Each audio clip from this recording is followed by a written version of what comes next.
What's up? I'm Jasmine, aka Slay with Jazz, and you are listening to the Breeze Shooters Podcast. Welcome back, everybody. Welcome back to the Breeze Shooters Podcast Show. And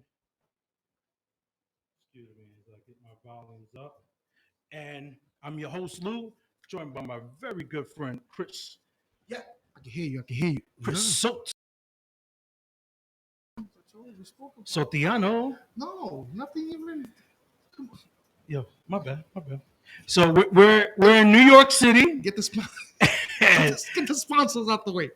This today's show is brought to you by the Social Nostra Network. It's a network of creators, movers and shakers. Check it out on Instagram, Social Nostra Network. Shout out to all the other brothers on the program. And Chris, New York City, chicken pox. Monkey pox. I said chicken pox. Showing my age there. Monkey pox. What's going on? I don't know if you saw that meme. There's a lady on the subway. She's scratching herself, and somebody's recording it, and then they have the little monkey emoji, and the lady's just scratching like crazy, scratching her legs, and everybody's like, "Yo, if you got this fucking monkey pox, keep your ass at home." You haven't seen that? Nah, It was hysterical. but does monkeypox make you itch? Uh, Or am I fucking up the joke? no, I understand. From my understanding, it makes you itch, and it hurts like hell. It hurts. Really? Yeah, it hurts. It's really bad. You ever had the chicken pox? Speaking of monkey pox, I'm one of the 1% never had chicken pox, and they tell you're an me, alien. and they tell me that if I get it now at early 40s as I am, that is dangerous. It's a lot more dangerous when you get it when you're old. Yo, let's stay in there on shingles. You ever heard of shingles? Yeah, it's a product of the thing. Product of what? The chicken pox. Chicken pox. Yeah. Why I got my shingles already? And they said no, that doesn't happen to you like late 50s, 60s. Well, Yeah. you're close to. She said late 50s. Yo, so with that being said, today's show we got a special in-house guest that I'm really excited to bring. Before we do that, man, we gotta give homage where and Bill Russell, man. Oh man, they call him Lord of the Rings, man. 10 rings? 10 rings, a true civil rights activist, Yeah. top of the line. Did for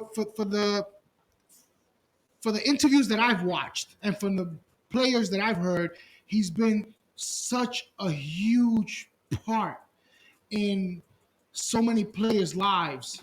Definitely for the development, a good role model. He's always someone that's there for young talent. I know he was instrumental for Kevin Garnett when Kevin Garnett was chasing his first ring with Boston. Bill, used to give him a lot of guidance, a lot of help. He spoke to Shaq when Shaq and Kobe were going at it. Yeah. No, I mean, he was a real gentleman. Listen, God bless him. By the way, God lived to his late 80s. 88 years old. That's God a bless. life, man. God bless. And hopefully well lived. And I know he went through his thing being a black man in Boston during the 60s, 50s, 60s. It can't be easy. Just in America, just in general, but Boston is a rough town, though. It is. is Still rough to town. this day, you have players saying that Boston is one of the most racist places to go play. Give me 1 second, Chris. Go ahead, do what Go you ahead. got to do. It's not the first time I take over the show. Shout out to all the people that have been reaching out to us and showing their love and their support. Love you guys. But stop sliding in my DMs. My girl doesn't like it. That's Oye, cabrón. That's the only action you're getting these days. So before we go any further, I want to Hit the little red button, mama, when you get a chance. we are honored to have an in studio guest today. We have the lovely Jasmine Ruiz. Oh, give me 1 second. Yo, this girl- Oh, This girl's hilarious. About your questions. yeah. No, This pero está bien. Yo soy this- professional. This girl's hilarious. Yeah, she is very hilarious. She is, and Jasmine, correct me. I'm sorry, I don't have my cheat sheet in front of me. She is a comedian. She's a producer, writer, and performer. Did I get it right? Yes, you got it The right. lovely Jasmine, and she's known for her series of Dr. G, Yes. which is like a sketch comedy therapist. Yes. Is a hood therapist, He's a gangster therapist. and phenomenal. I saw that. I kept on watching it over and over. I said, "This is a start," but we'll get to them. So, Jasmine, welcome to the show. Welcome Thank to the you Breeze for Shooter having Show. me. Thank you. So, tell us how you got into the comedy game. Let's start there. Let's see. I kind of always been funny. Just generally growing up, I'm around people all the time. They'll roast each other. I would definitely get roasted all the time. And you either grow thick skin and you learn how to shoot it back, or you're just gonna end up crying about it. Gotcha. So, I eventually grew a thick skin, and I've always made funny videos on Instagram. In like 2017, I started like my daily dose of slay. And I ended up turning it into a podcast, but I would have these funny daily segments that I would do. I had like basic bitch coffee. I would go. It lasted like a hot week because I was not spending $7 a day on a bougie coffee. After that, it was cart coffee. Back to the bodega. Yes, absolutely. And then I had my cubicle talk segment where I'd be at like my desk at work, just chit chatting with my coworkers. And then, I just kept that going. And then I started dancing, and then quarantine hit and I went back to comedy. I started, making a bunch of funny videos on TikTok, and I started writing for the first time. And, in 2021, I did stand up for the first time, and I kind of just kept going since then with writing and all of that. How was that? How was your first time in front of? In doing stand-up? Stand-up, yes. My first time in stand-up was actually the bomb. Like, I did such a good job. Okay. Everyone laughed. It was a really I thought you bombed. I thought No, I did not. Bomb meaning good. I practiced so hard. Like, I made sure I memorized it. I looked in the mirror. I made sure it was funny, as funny as I could make sure it was zero audience. Exactly. You really don't know until you get up there, and that's when you're about to realize, are you whack or are you funny? And I don't know. Everyone laughed. They thought it was funny, and also the stand-up comedy, the stand-up community is very supportive from my perspective. And where was it? What was your first time? I went to Eastville Comedy Club. I went to an open mic. Okay. And it was Nice. great. I had such a good time. 5 minutes?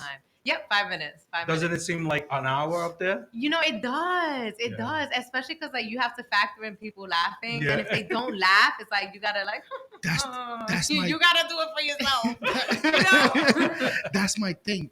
Lou has been trying to push me and connecting me to other people. Mm-hmm. Chris, just fight. And all the comedians say, we've had a bunch of comedians, just get 5 minutes. 5 minutes, Yeah. Just get 5 minutes. Just do it. But I'm so terrified because I think my ego is going to get hit. So I'm like, I truly believe I'm a funny person. So going up to people that don't know you, that's when you really know you're funny. Yeah. He could laugh at my jokes because he knows me. He knows I'm an asshole. And y'all got the same humor. Exactly. It's safe. Yes. So it's very intriguing to me. So you went up, no nerves, no nothing? I went up there. I was a little nervous, but I'm already a performer. I'm used to dancing. I was part of a dance company that I'm now back in UD. I'm rocking that shirt right now. Oh, nice. So I'm used to being on stage. Like, through college, I was always on stage dancing and stuff too. So I'm like really used to that. Like, I'm made to be in front of eyes. You know what I'm saying? Like, look me up the camera. What's up? So I was really excited to be up there. But I mean, I have had days where I didn't do well. Everybody bombs sometimes, and that's just how it is sometimes, especially depending on your audience. So it is what it is. But you should try it. I'm mustering up the courage to do it, but I gotta have at least 10 of my homies there.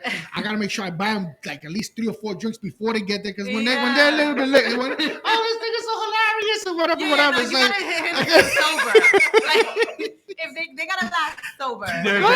No, you're right. Yeah. But for my first time, I gotta be looking up. I don't think your friends are the problem. It's the people in the audience that you don't know. No, but you. Right. But if they laugh, they look like if you laugh, then you like planting them. Yeah, exactly. That's when you start killing your boys. Yo, look at them. They're laughing. What's wrong? It's contagious. They say laughter is contagious, and that's why you want to have. I got a good 5 or 6 friends who are my brothers, and I plan them, and as long I gotta get a nice loud one, like, oh my God, he's so hilarious. And then roast him. Exactly. So okay, so you get into the comedy, but What was your calling? Was it just being on the block with a bunch of funny people, funny family members? I would say not even being on the block because I wasn't even the type to be chilling outside. I was a nerd. I read my books. You know, I danced in my room. I would chill with my friends from high school. But my calling, honestly, I would say it didn't really hit me until COVID hit and I was in quarantine. Prior to quarantine, I was dancing a lot. I had this like vlog on YouTube, and I was documenting my journey as a dancer. And when quarantine hit and I couldn't dance anymore, you know, I would dance a lot in my house. And then at some point, I caught myself checking the time. I was like, why am I checking the time? Like, if this is really my thing, I should be so lost in it that I'm not checking the time. Absolutely. So that was like an indicator to me that that was a passion, but it wasn't like my thing, you know? And then I started making funny videos and I started, you know, looking up masterclass and writing and stuff like that. And that was the stuff that I would do and I would completely lose time. So I was like, yo, comedy's my shit. I'm trying to make some videos. Yeah. I'm trying to act. I'm trying to like make people laugh. And you know, quarantine, everybody needed a laugh. So I was gaining a following quickly and they were like, oh my God, thank you. Saving me. I'm trying by myself. So I really appreciated that. And yeah, I would say quarantine, it like kind of all clicked for me. And I was like, all right, this is my thing. I'm gonna do this. But staying on comedy there for a second, I see that you kind of cross paths with the Goodnight Crew. Mhm. What's that? Black Rose, Yeah, Mark Rain. yeah. I think I even saw you with Kenny Stars. What's up Yeah. on 116? Like, have you worked with those guys doing skits and stuff like that? Yeah, I did a few skits with them. You know, I've been inside this summer. This summer, I haven't done as many skits. I'll be honest. I've been writing a lot, but yeah, I did skits with them. I had met Rose at like this networking event. Shout out to the Dreamers House, and yeah, I met Rose, and then I saw her Instagram, and she was so funny, and we had such a good conversation in person. And you know, from there, I like hit up Mark, and then I ended up meeting them, and we would make some videos every now and then. But they're so dope, and I really love like working with other New York City creatives. I feel like it feels so good to like click with people that have your humor, and you're like, oh my God, we right here. And that's where I was going with it because I like to see like cats reaching out and working with each other because I think you're from the Bronx, correct? Yeah. And they're like from LES, but I think Rose is. No, they from Spanish Harlem, Okay. and Rose spent like 10 years in the Bronx, if I remember, and now she's in the Heights. Gotcha. So I think she global. So let's talk about your writing. What's some stuff that you're working on or that you have written? Yeah, so I mean, I'm always writing Dr. G's. I just filmed 2 episodes today, so I'm Did you happy really, to drop yeah? that. Yeah, I just dropped one. It's about monkeypox. Oh God. and the next one I drop is like a part 2 follow up of that one, which I haven't done. I never did a part 2 yet of Dr. G, but this was a good one. But outside of that, I'm writing a show that I plan to pitch to streamers, and it's a show very much inspired by my own life. And you know, it's about this girl, obviously Puerto Rican from the Bronx, but it's really about the first generation college graduate struggle. Gotcha. And about, you know, how education and growth causes rifts between families, and you know, identity crises within yourself, and how difficult it is having to juggle like having a foot in corporate America and, you know, having a foot still back in the Bronx with your family, and you're a part of these two worlds that never intersect, and like you are the intersection of them all. And then it's a dramedy, so it's also really funny. In addition to some drama there, but you know, and the dying social life. You know, after a while, everyone's like so deep in their careers, and it's like, damn, yo, I'm not chilling at all. Am I washed up? Like, what's going on? And so she's you know, I'm writing her character, and she's like, yo, I can't be washed up. So she's like, does these different things to like try to feel like herself again. Oh wow. So yeah, I'm working on that. I could definitely understand and relate because it's difficult because as you're making that transition, you know, some of the things you start, oh, she acting different or she better than us. Oh, they don't God. understand. It's a big adjustment trying to go into that, you know, environment, but still trying to stay, you know, true to your roots. And and you know, I think it's a difficult space to navigate when, you know, when you're put in an environment that no one else has ever been in before, and that environment prioritizes growth and elevation, and the environment where you naturally come from actually glorify staying true to yourself, Yeah. which ends up becoming the anti-growth, you know? Because then once you start growing, it's like, oh, you forgot where you come from. Absolutely. Oh, you on a high horse. It's like, no, actually, like that's like the natural progression of life, and you're stuck, you know? And so I feel like that's like a really difficult, it's a difficult thing to navigate within your interpersonal relationships. And I haven't seen that story told, so I'm gonna go tell that story, and I'm excited. I'm excited to be the first to do that. It's awesome. You know, it's funny. I was having a conversation not too long ago, and everybody's cool when you're right there with them. Mm-hmm. As soon as you start bettering yourself, and it doesn't affect them at all, but you start bettering yourself on your own path. Mira esta. Mira este. Yeah. Meanwhile, you're still you just evolving as you should, as we all should. As we all should. Yeah, so that I'm gonna be looking out for that one, because like that's I see it so much in my environment. Yeah. Where like I see people like simple stuff like, you know, or these people your family don't travel, you started traveling, now they're looking at you like, wait, why are you traveling? Or they start counting your pockets. You gonna need to travel. Yo. Este tiene dinero. Tiene dinero.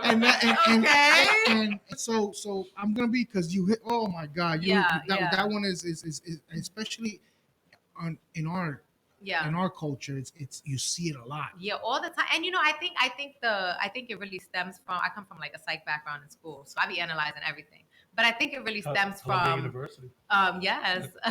I think it stems from you know, people identifying with states of being as like themselves when that's not true. So it's like, you know, if I no longer, for example, like there's a lot of toxicity in like Hispanic culture, Latino culture, what do you want to call it? And if I'm like, yo, that's toxic, actually I'm gonna drop that forever. Like I'm no longer gonna feed into that, you know? Then it becomes like, oh my God, like it's almost like they people take it as like a self-denied rejection. It's like, I'm not rejecting you, but you identify with that. So you're gonna get offended. Yeah. Just Exactly. you know, everyone is out here just identifying with things that they shouldn't identify with, and you know, I'm gonna get into all of that in the show, and of course I'm gonna make it funny because you know the point of it, like I don't want it to be so real that it's like, well, damn, I can just turn this off and call my mom, and that's real life. No, but you know, so it's funny. But there's so much to touch on, even on the corporate side, like not getting that guidance or like to continue you growing, or just dealing, you know, with the differences, you know, going into the corporate world. So that's funny on both ends. And having a code switch, and like, what the hell is that? I remember the year I was like, no, fuck this, I ain't code switching no more. You know, I was like, I'm not doing it anymore, and it worked for me. I know it can't work for everyone in their environment, but it worked for me because my work speaks for itself. But you know, I think there's so much to touch on. I'm like, I could write 10 seasons of this because it's like it's our life. It's so much. That's like real life. We say it all the time. Me and Lou, we, you know, sometimes people look at us, you know, side eye because we joke about everything. Yeah. You know, and what makes that this laughter, this humor in what you just explained. Yes. Because it's the reality is funny. It is. Like if you identify with toxicity.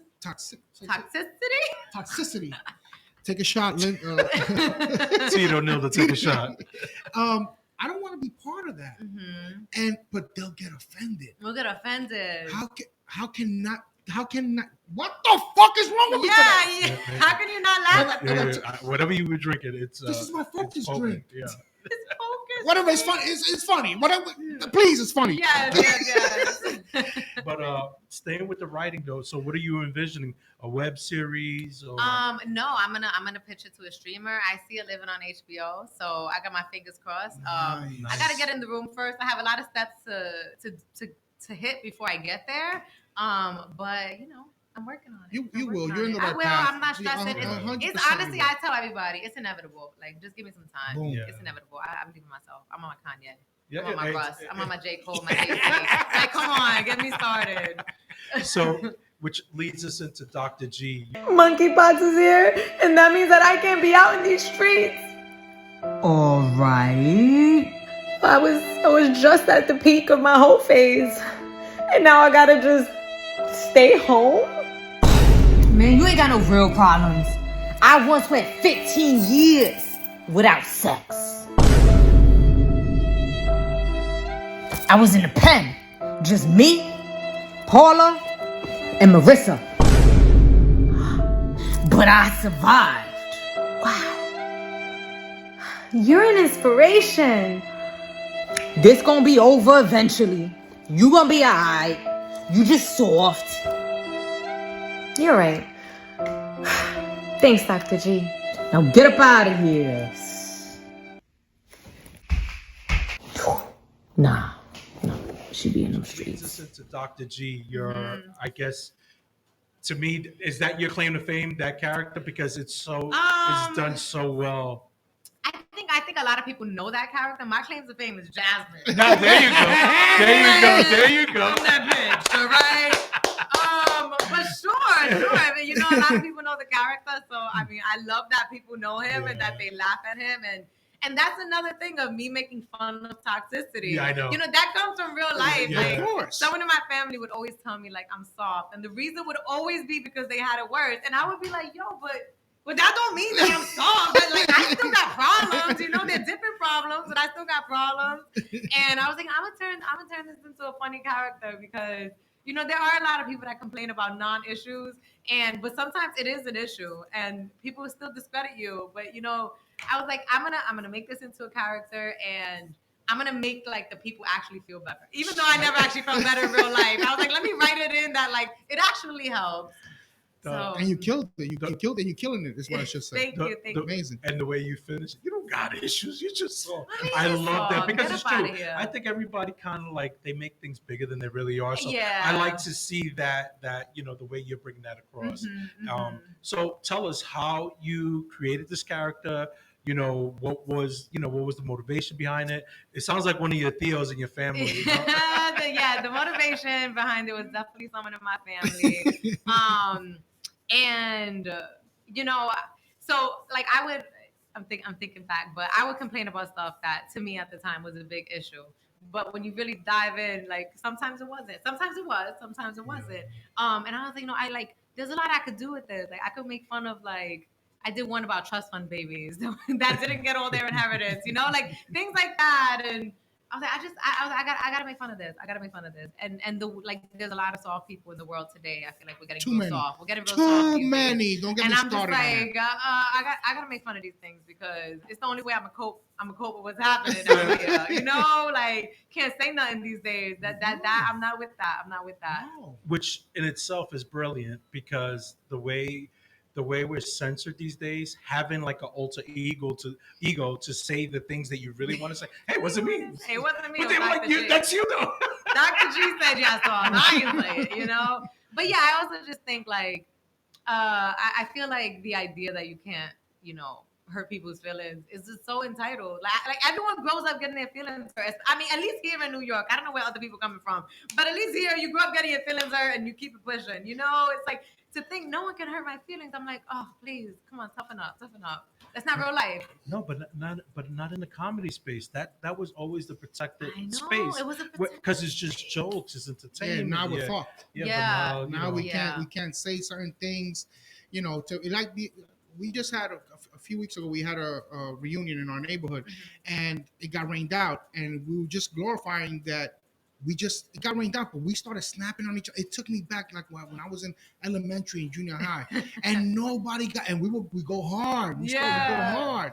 So yeah, this generation, people are just too. And my worry is, where is it gonna take us? I think that's everybody's worry. And you know, I think there's a difference in mindset. You know, for some people it's like, oh, you know, that hurt someone's feelings, therefore don't say it. For other people it's like, okay, you got your feelings hurt, therefore say something back. You know, it's like there's so many different reactions to the same, you know, idea of like something hurt my feelings. It's just words. Also, like you gotta be able to laugh at yourself. Like I have so much self-deprecating humor that like you gotta be able to laugh at yourself. I like literally did a video about my gray hairs the other day. Like I had 2 alfalfas up here, like my 2 antennas, and I was like, I gotta laugh at this because these shit that I just ruined my video. Like they keep like looking for a cameo. You know, like it's fun to laugh at yourself. It's all right. It's awesome. All right. Yes, it really is, and I think that's the first step. Believe it or not, we go at each other like, and I know people from the outside look at the way we joke with each other. And they're like, yeah, they get uncomfortable. They're like, why are they? They're about to start fighting, and it's like, meanwhile, and we go in at each other, but it's crazy how everybody's so, and they're glorifying this. They stop. This is just jokes. Like, it's just jokes. It's just joke. That's what makes it a joke. Exactly. It's not real. But laughing at yourself, listen, people, that's the first step. Yes. Look, go in the mirror and start poking fun at yourself. So when other people do it, you laugh with them because you know it's funny. Yes, it's yeah. And learn how to poke fun at other people. It's fun when you go back and forth. I don't know. I don't know if it's just a New York thing, but more people got to be out here. When you really get your chops though, being out there and just battling. Without that, it's like they catch you off guard. Yeah. So you at one point you did have the podcast, but it ended due to COVID. I'm assuming. No, so I started my podcast in 2017 and I ended it in 2018. I did it for about a year and a half. And so I stopped it because I'm the type of person that if I have an inkling like to do something, I'm gonna do it, and I'm gonna give it like a genuine effort. So I did it for a year and a half, and then I found myself like not wanting to do it anymore. So I just stopped doing it. I felt like it had run its course. That was like a moment in my life, and I really enjoyed it. While the time that I did it, and I feel like at the time I really wanted to co-host, and I didn't trust anyone to like be my co-host because I take my stuff real seriously. I'm like, this is my baby.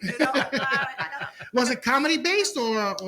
It was like sometimes comedy and sometimes it was like really serious. I would talk about political stuff, or I'd have a business owner on talking about something like that. And it was like a mix. It was like a mix of comedy and reviewing about whatever's going on in the world and stuff like that. Okay. Yeah. So, no, I'm sorry. Go ahead, Jen. No, I just said it ran its course. Yeah. So, any urge to jump back into that realm, or? I am thinking about it. So I co-host the Rick A Show on Tuesdays at 8 p.m. And I am currently chatting with Rick right now about maybe starting my own podcast on Thursdays. And the idea that I'm floating around is I want to have aspiring people on the show, like similar to the same theme of my show. Gotcha. Like cycle breakers, like people who are the first to do something, and I want to talk to them about their journey and what it like really takes to do that. So that's the idea so far. It's just an idea right now, but TBD, maybe. I wanted to ask you, who does your editing? Because for Dr. G, you do a lot of transitions and a lot of ad libs, and I was looking at the video. I said, "Man, whoever's editing this and capturing it, they're doing a great job. Yeah, it's perfect timing." Is that you? That's me. Thank you. I taught myself how to edit during quarantine. Okay. So during quarantine, I started taking master classes. That's where I learned about screenwriting. I learned more about comedy, and I taught myself how to video edit on Udemy. I bought a course on Adobe Premiere Pro, and now I use InShot because it's just like quicker. How come you don't do that? Our editing sucks, bro. You better take that course. Oh, yeah. Take the course. Hey, cabrón, you gotta do everything. Right? But that's what you do. I'm the talent, and you do the other parts. So, more like what are you currently working on besides the writing? Is there anything you're working on that people could look out for? Definitely, the writing. It's crazy because the writing is like something I'm doing right now, and after selling it and filming it, it'll be on TV like 3-4 years from now. So things take so long. But in 3-4 years, look out for that. In the meantime, I'm always doing little acting gigs here and there. I don't want to say little, that diminishes. I'm always doing acting gigs here and there. Okay, that I book. So there is a YouTube series. It's like a cute little quirky weird thing. So it's about cats. It's really funny. It's like ridiculous, but it's I think it's really funny. And it's about this woman has a cattery and she breeds cats, and she's making a YouTube channel to help promote her cattery. It's not cute. Very quirky. I don't know if my current audience will like it. They probably be like, this is some soft ass shit. But I'm soft, so I like it. So definitely want What's the name November. I actually don't know the name of it. We filmed like 13 episodes already. It's but out there already, though? No, it's not out Oh, yet. okay, We dropped okay, it okay, this it's out there, winter, so okay. TBD. Okay. And outside of that, just look out for more Dr. G, more skits. And outside of that, I'm just cooking up this show. So Nice. those are my top things right now. Listen, as a fellow Latino, it makes me happy to see a Latina doing her thing, especially in that comedy circle. Thank you. I think we need more people. Which brings me, who are some of your inspirations? Just in general in the business. In general, I mean, of course, the goats. Like Dave Chappelle is great. Which is crazy. Growing up, I didn't like Dave Chappelle because I'm like a very like big energy person, and his energy was always so low. Yeah. And so it took me a while to like love him. But over the past couple of years, I've watched more Dave Chappelle, and I'm like, oh my God, he's the goat. I get it now. I get it. And so it makes sense. Yeah. Same thing with Seinfeld. I used to not like Seinfeld. I used to just talk smack like, oh, I don't like Seinfeld, but I hadn't even really sat down and watched it. Yeah. Now, like I'm watching it for the first time. I'm like, I think season 6 right now, and I'm like, oh my God, I get it. This is the greatest. So definitely a lot of OGs. And I love Kevin Hart, and just. I would say right now I'm still digging into them, but I'm starting with the greats, and I'm working my way through. Gotcha. If you haven't gotten to Curb Your Enthusiasm, very funny. Okay, it's like Seinfeld, but just a little drier, but very funny. Okay. I'm gonna have to. I have a growing list of like comedy specials and shows that I need to watch. I'm like, I'm gonna have to take off of work for a really long time to watch all of this. Like, give me a month. Man, you missed the opportunity. It's called the COVID. I'm doing catch up. Right. That's what I said. I'm sorry, you were gonna say something. I don't attack. I never watched Seinfeld. See, look, it's that's so the reaction funny. I get. Why I say that? I just started watching this year. And Curb Your Enthusiasm. You know what it is? It's say it. You want to say it? Say it. It's white people. I don't find white people funny. But it's New York. Yeah. It's white people, but like the reason Seinfeld is funny is because it's just so New York. You can relate to it. It's like the New York experience. And you're not the first ones that people tell. I actually heard a person describe it as, you like Martin? That's like the white version of Martin. No, not exactly. Listen, I don't know about that one. Listen, we're from Brooklyn, so Borough Park is right there. Jewish people are funny. They're the funny. cast of Seinfeld, they're Jewish. Yeah. So I think Jewish people are by far one of the funniest groups of people. So when you watch the show, you're like, you could relate to it because it's not too far from home. So you've seen some of this stuff up close. Gotta watch it. It's worth it. In the beginning, I'm going to tell you, it's a little slow, but it picks up momentum. Give it time. Be open-minded. Give it like 5 episodes. Yeah, all right. It's funny because like all the conversations they're having, I feel like I could also have those conversations. Exactly. It's just, it flows so well. Yeah. It flows so well. I'm they really chilling out here. No, they partied. I mean, they were making like what, $1 million an episode towards the end. Shit. So they did super well. Damn. So Jazz, real quick, where could folks find you? Plug anything that you want to plug right now, and by all means, you're a friend of the show. So whenever you got something going on, send it to us, and we'll be more than happy to promote it for you. Thank you. It's a true delight to have you on. So thank you. Delight to be here. I really appreciate it. Everyone can check me out at Slay with Jazz, Slay SLAY. I hope you know how to spell that. With Jazz, JAS, because Jasmine no Z. TikTok, Instagram. I don't really be on Twitter like that, but go follow me on Twitter. That's why I get angry. I drop my angry tweets, on Twitter. And I get political, like on this like random, like once a month. So yeah, check me out there. And my website is jasmine.nyc, which links to like all my channels if you want to go through it that way. So nice. Stay tuned. More shit cooking. Yes. Jazz, before you go, tell us about the dancing. Yes. I'm rocking Urban UDL shirt right Urban now. Dance Urban League. Dance League. It's a dance company and it's a training program. They train through competition. So we have a 10-week program, and every week you get a different style of dance with a different teacher and choreographer. And at the end of it, for me, it's going to be September 3rd. We have a game. So they split everyone to 2 teams and you battle back and forth. Nice. Yeah, so it's really cool. Jazz, what are you? You're an instructor? You're a dancer? Oh my God, no, I'm a dancer. I'm not an instructor. Okay. I'm just dancing. I thought it was an academy. I thought it was come in here, the UDL, it's my shit. No, it's not my shit. Shout out to Aunt Boogie. It's Aunt Boogie shit. That's dope. Yeah.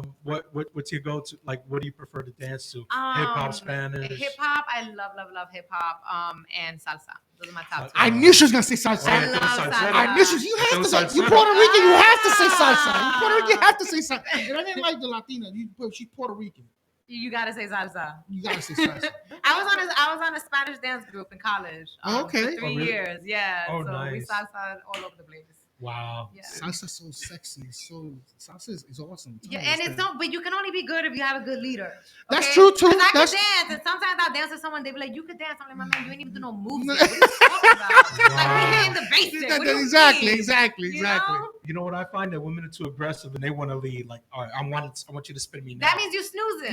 That means you snoozing. I'm building up momentum. Pick it up.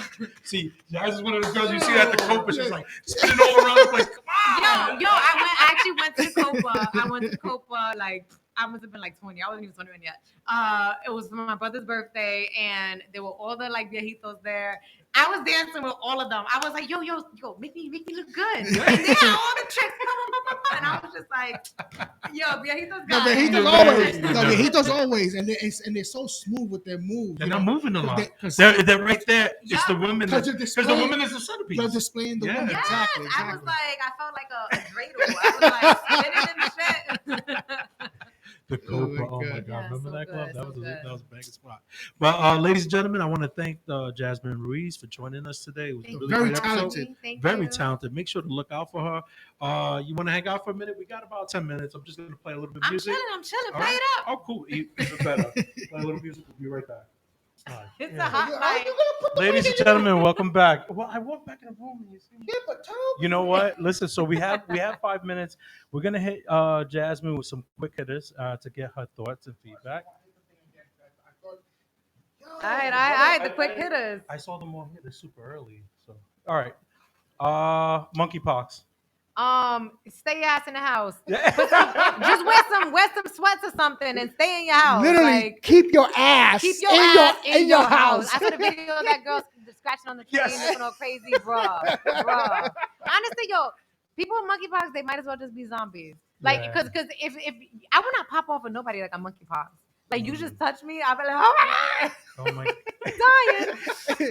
Imagine they do one of these. Right? Gotta get a new lip, a new face, a new head. That's it. Your life is over. Next quick hitter. Joe Biden. He's snoozing. He got dementia. His COVID got dementia. Everybody got dementia over there. Yeah. Like get him out of here. Get him out of here. Get Kamala in the house, the nursing home, and calling him for Somebody. a real long time. Yeah, I'm wondering too, when is that move gonna happen? It shouldn't- Yo, I don't Once know. he fell off the bike, all right, bud, come on, we're gonna call Well, it. once he started. No. Who's it? With the malarkey? Once that started happening, bro. You got COVID. You know you got COVID, right? Yeah, Twice. Yeah. twice, Oh yeah. my God. And he always has the damn mask on. And he still got to Yeah. Mm-hmm. I shouldn't say, but I will say, thoughts on Donald Trump coming back?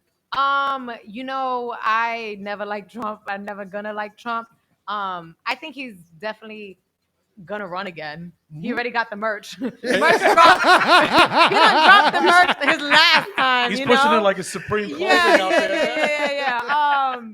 Also, he never stopped campaigning. I wouldn't be surprised if he ran again and won again, and we had another crazy 4 years. I hope pray that don't happen. Yeah. I just want someone that's not polarizing, that can unite the country, because we really divided right now. I think Yes. that's really not good for us. Gotcha. All right, so now we're gonna go far left. Okay. Thoughts on plus size women wearing spandex? What are your thoughts on that? I'm on my business. Do you, boo boo? You want to wear your spandex? Wear your spandex. It's your body. You throw them on. You look good, and you feel like you looking right. Do you? I'm on my business. You got one, Chris? No. I see the hamster No, running. you know what it I is? see the hamster running. Go ahead, man. Don't shy. I'm on You're my not gonna get business. Jasmine up here again. No, we'll get her here again. No, Believe me. But you're more than welcome to come back. But, I mean, you got no, it now. no. Nah, he want to say something offensive. I would- He want to say something offensive. Exactly. I'm I not gonna do it. can't do that though. I can't do that though. I'm on my business, yo. It's like, I have gone to the beach before with people who fat shame, and I just be like, bruh, they literally not doing nothing to you. Actually, Close your eyes if you don't want to see it. That's what I was gonna say is that's one of the things I love about Puerto Rico. You go to Puerto Rico, right, and you see full size women wearing two piece, and I just love. It's like what she said. I love the confidence. Do you? If you feel good, wearing that, God, do you? You know, they're. I'd rather see that than somebody that covers up and oh my God, and they're looking at me and they don't know. Just society don't like people who love themselves or people who don't love themselves. Exactly. If you on the beach in pants and a shirt, they're gonna be like, "Oh, I see your pants and a shirt." Exactly. Exactly. If you was in a two-piece, you would talk shit too. Please, they just gotta not care about you. Exactly. You do you like? I'm telling you, that was perfect. That was perfect. Favorite Spanish dish? Oh. I mean, arroz con gandules is like a staple, and pernil, like that's it. Pernil is my middle name. He's the only one that gets a pernil birthday cake. Really? Oh, that's so cute. Cook it up. Yeah, that's how they do. That's how they do. You got a last hitter? I was drawing a blank. Your whole life is a blank. His blank water. Essentials. This memory. No, I put the memory focus. The alpha brain. The alpha brain. I put it in there. And it's not email working. Joe Rogan. It made you beta brain. It didn't work. On the way home, I'm gonna be very creative. On the way home, very very creative on the way home. Hey, ladies and gentlemen, thank you for tuning in to another show. Thank you, Jazz. This podcast. Thank you to the lovely Jasmine. Make sure to look for her on IG and look for any future projects. We will be plugging anything you have going. Thank you and so Dr. much. G, Go what check can I him say? out. Dr. G's the best. Thank you. Thank you. Take care. Take care. My girl calls me up. She's like, Laura, I got a dilemma. She said, as of recently, I had a relative pass away and leave a substantial amount of money to my siblings and I. My sister, my blood sister, who born and raised, is fighting for most of the inheritance. And we don't talk anymore. She's like, I'm sick, Laura. She's like, I can't even believe this is going on. I said, listen, we believe that because we're blood related, that's automatically an entitlement to respect and loyalty. And it's not, because at the end of the day, everybody has their own ideas and feelings and values on different situations. So my advice to her was to back off, let it go, and just let time go, let time pass and see if you can heal the relationship. I don't know, guys. How'd I advise? Drop a comment.